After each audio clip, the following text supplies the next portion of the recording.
Her text arrived at precisely 8:47 p.m. working dinner with clients. I have to seal some contracts. Don't stay awake. Heart. The heart emoji was the type that overcompensates. Too perfect. Too polished. I studied it for a moment longer than normal, then responded, enjoy the lobster. Tell Rick to review his investment portfolio. Then I pressed send.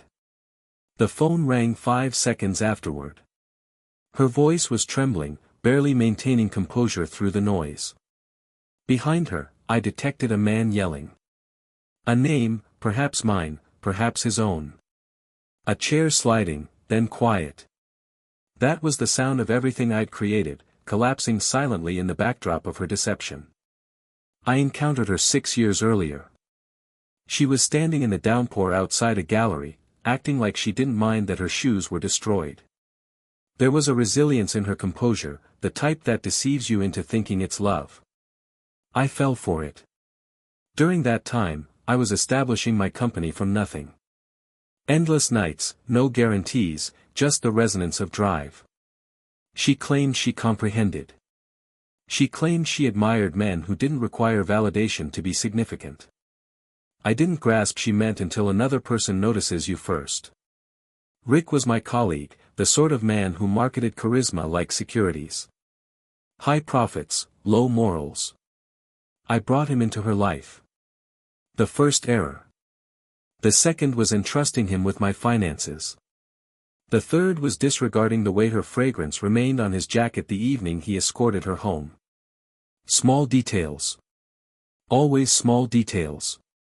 The relationship wasn't apparent. It never is. It began with timing coincidences, her business dinners that aligned with his professional gatherings, her newfound fascination with corporate planning, something she previously labeled the dialect of men with empty spirits. Then one evening, her computer synchronized to our mutual cloud accidentally. A photograph surfaced, not explicit, more damaging. The kind of photograph that conveyed a narrative only I was supposed to comprehend. Her hand positioned on his arm, that identical black gown she wore on our anniversary, his timepiece catching the flame light from the establishment where I had once proposed.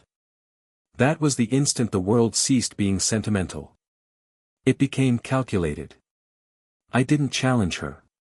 Not immediately. People commit errors, but betrayal, that's a pattern. I invested the following 3 months acting oblivious. She continued deceiving. I continued analyzing her deceptions. Every inflection, every hesitation, every excuse. I began transferring assets discreetly, liquidating my investments through intermediaries, purchasing his obligations. Rick enjoyed taking risks in multiple ways. His ventures were ostentatious, immediate, frantic. He was indebted more than he possessed. And I ensured the noose around his throat was constructed with his own hunger. I obtained 49% of his possessions through concealed accounts. He authorized them personally, believing he was securing a passive investor. The paradox, the investor was me. As for her, she was still performing the devoted spouse, inquiring about my day, kissing me goodnight while transferring our customer databases to his inbox. I permitted her because occasionally to triumph cleanly, you must allow the corruption to accumulate organically. By the moment I was prepared, everything was already positioned. Rick's company was approaching a merger with a rival. Major transaction. Major compensation. Except for one provision he didn't examine, the one that made all outstanding obligations transfer to his individual identity if any passive partner withdrew before merger authorization. I withdrew discreetly, lawfully at 7:02 p.m. By 7:05, his finances locked. By 7:08, she transmitted her text about dinner. And by 8:47, I responded, enjoy the lobster. Tell Rick to review his investment portfolio. She must have turned toward him, device shaking, questioning what I intended. He must have investigated. And there it was. His kingdom destroyed, his reputation ruined, his holdings rerouted to address the damages that legally belonged entirely to him. Her companion was suffocating in liabilities, and she unknowingly was registered as his guarantor. I didn't need to elevate my voice. The figures shouted louder than I ever could.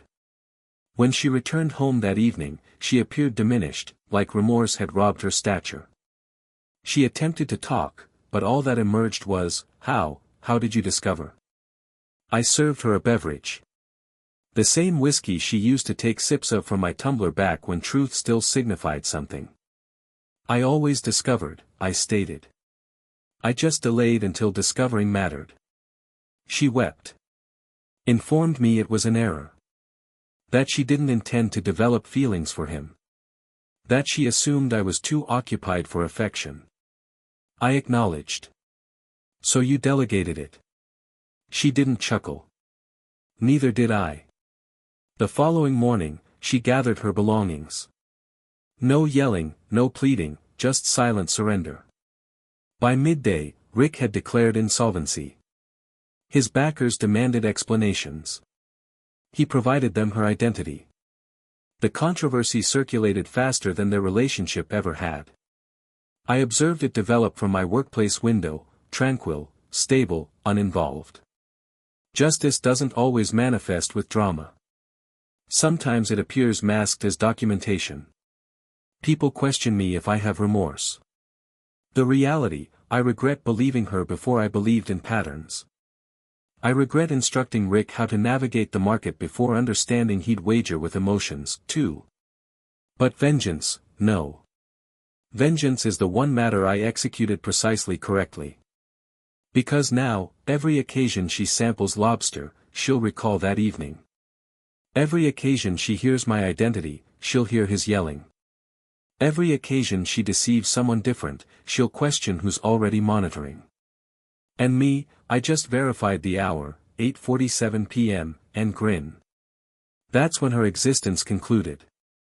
That's when mine commenced.